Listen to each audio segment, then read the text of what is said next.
This is the hot question of our CBSE board exams, that is the valence bond theory in coordination compound, जिससे हमें inner versus outer orbital complexes का भी पता चलता है। बहुत तरह से हमारे से क्वेश्चन पूछे जाते हैं।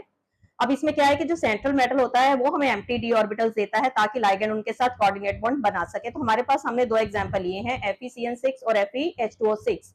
Cn जो है it is a strong ligand, water जो है वीक लाइगेंड। इन केसेस में आपको लाइगेंड्स का जो स्टीरियोकेमिकल एस्पेक्ट जो है वो पता होना चाहिए। सबसे पहले आपने मेटल की कॉन्फ़िगरेशन लिखनी है, जनरल कॉन्फ़िगरेशन, देन आपने एक साइटेड कॉन्फ़िगरेशन लिखनी है, उसकी ऑक्सीडेशन स्टेट निकाल के।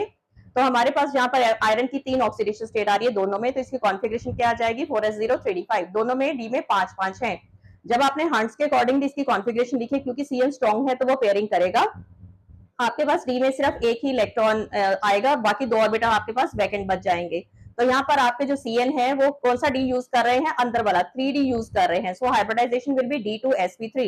इट इज ऑक्टाहेड्रल कॉम्प्लेक्स, और इसकी क्योंकि अंदर वाला डी यूज हुआ है इसलिए इसको हम इनर ऑर्बिटल कॉम्प्लेक्स बोलते हैं। और जो इनर ऑर्बिटल कॉम्प्लेक्स होते हैं वो लो सिमेट्रिक कॉम्प्लेक्सेस होते हैं।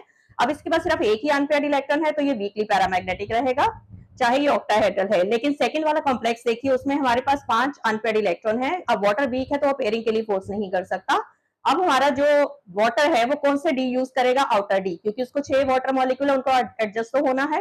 तो यहाँ पर हमारी हाइब्रिडाइजेशन क्या हो जाएगी, sp3d2, क्योंकि आउटर डी यूज हुआ है, it is outer orbital complex, high spin complex रहेगा। 5 अनपेयर्ड इलेक्ट्रॉन है, so it will be highly paramagnetic, और इसका मैग्नेटिक मोमेंट भी काफी ज्यादा आएगा।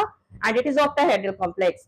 If you want to score more than 95% marks, follow my channel because I'm uploading each and every topic, most important topic, in videos as well as in shorts.